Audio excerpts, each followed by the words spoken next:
Between the behemoth that is Tears of the Kingdom, the stealth drop of Hi-Fi Rush, and the stellar remake of Resident Evil 4, 2023 has been absolutely stacked with games to play. As August is here, we're only just properly entering its second half, and to be honest, even though I love to stay in the know of games that are releasing, it's been so hard to keep up.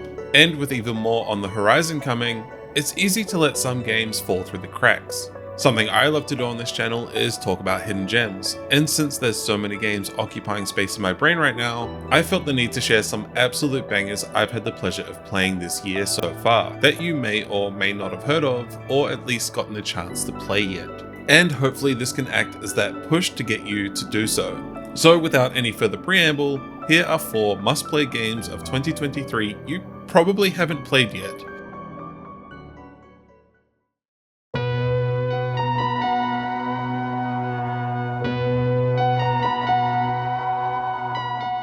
Oxenfree 2 has been my most anticipated game for a long time now.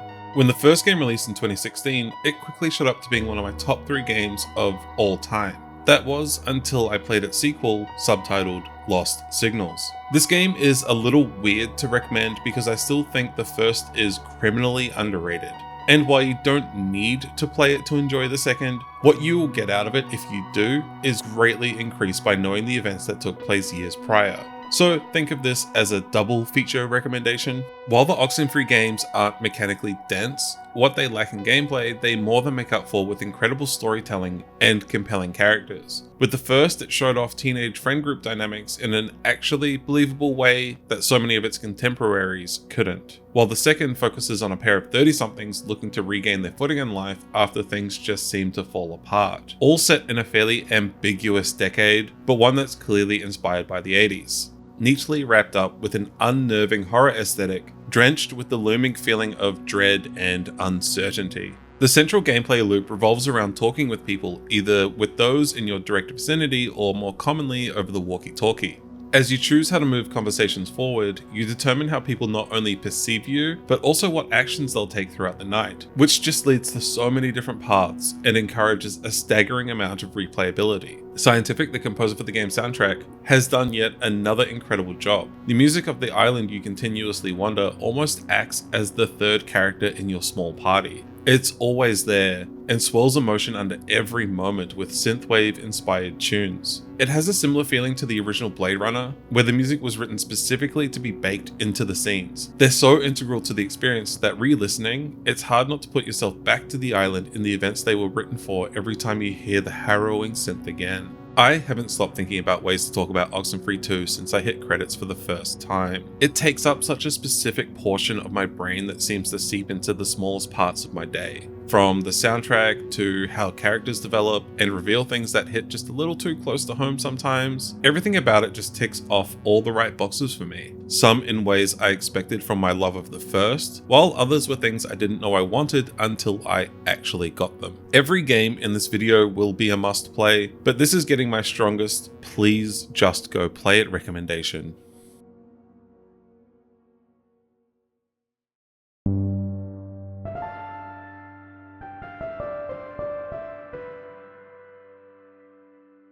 One genre of games I absolutely adore, but struggle to talk about, are puzzle games. I don't really know why that is, but alas, the Tartarus Key is something so special, I had to push past this internal conflict to recommend it to anyone who will listen.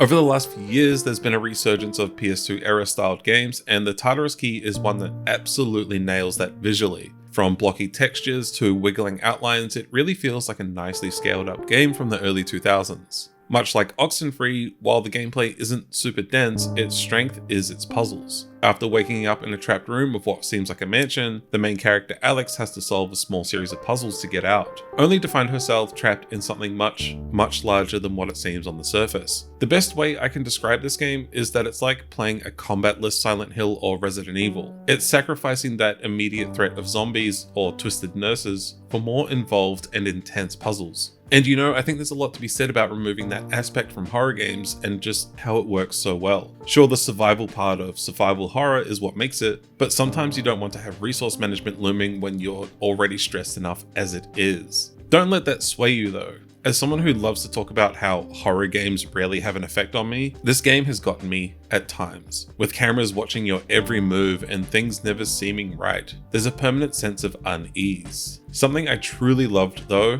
is that the solutions to puzzles in the Tartarus Key are so complex that I actually had to get a pen and pad of paper to write stuff down and solve them outside of the game to be able to progress forward, which is something I don't think I've ever done for a game, at least not in recent memory. These aren't simple things you can brute force. You have to at least have a basic understanding of what it wants from you in order to proceed. To offset this though, you don't have to play the game in one specific order. You can move around the house with some leeway if you get stuck and want to try something else for a while. And the game has a nice consideration for that, which is whenever you are doing a puzzle, the menu screen will only show you hints you've gathered for what needs to be solved in front of you. It's a simple yet effective way to stop things getting muddied and streamline the experience as a whole. The Tartarus Key perfectly harkens back to its inspirations of the PS2 era while being very much its own thing.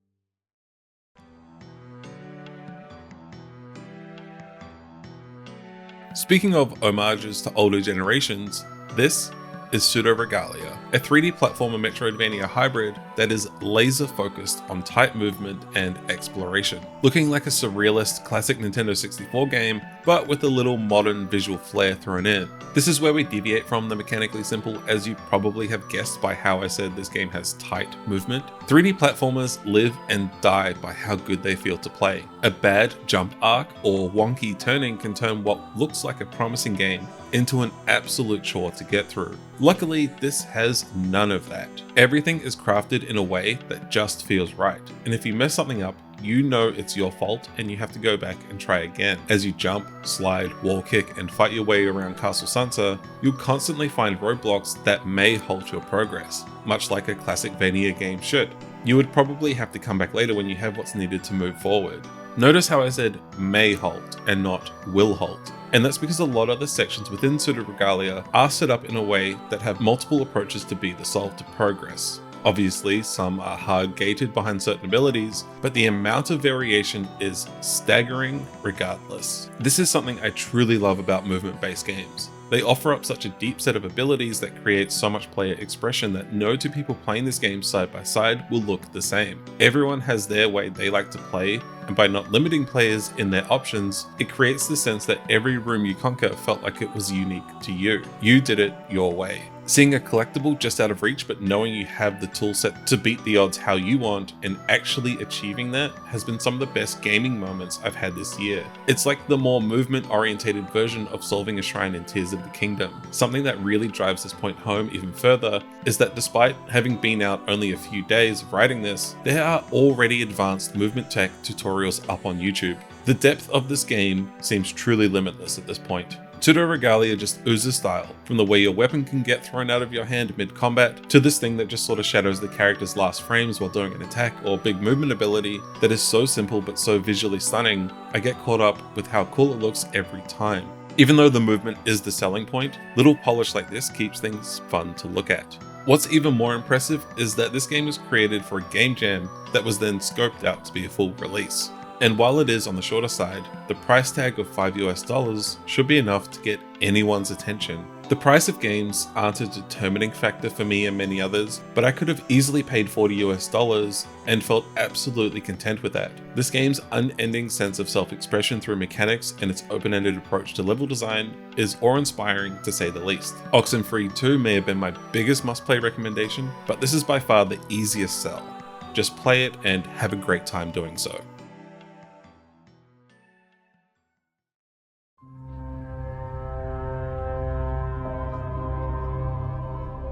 Okay, so at the start of this video, I made sure to say the line "may not have played yet" regarding a game you probably have heard of, and that consideration was made for Remnant 2. I'm mostly including this game here because I want to talk about it, and I don't think I would have an opportunity to do so otherwise. This game is absolutely bonkers. If you don't know, Remnant 2 is a Souls-like but with guns. It has a lot of staples that make FromSoft games what they are. Dodge rolls, bonfires, class choices that can branch out in ways you want to, loot from bosses that turn into weapons, and so on.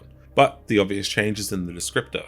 It's a shooter. More specifically, a co-op shooter. What truly makes this game stand out is just the sheer amount of content. Something I struggle with when it comes to co-op games is if you have more than the allotted players, 3 for a full party in this case, someone is going to inevitably miss out, and it feels bad to exclude or be excluded. That's where the big content number comes into play. The way Remnant 2 is set up, it's like a linear game inspired by roguelikes, so let me explain that. After the tutorial and you've picked your class, the story sends you off to your first area. I say your first area because this is going to vary from person to person. It seems as though each zone has handcrafted rooms, puzzles, and biomes, but the order you see them in is mostly randomized with the exception of the final and I think second zone, and you won't see every area on your playthrough. I played with a friend who has completed the game after around 24 hours of game time, and my first area for him was 7 zones of all new content, from bosses to biomes. It's staggering just how much content there is to see. So by that nature, it solves the left out friend problem, since due to its randomness, there will always be something new for you to see on subsequent playthroughs.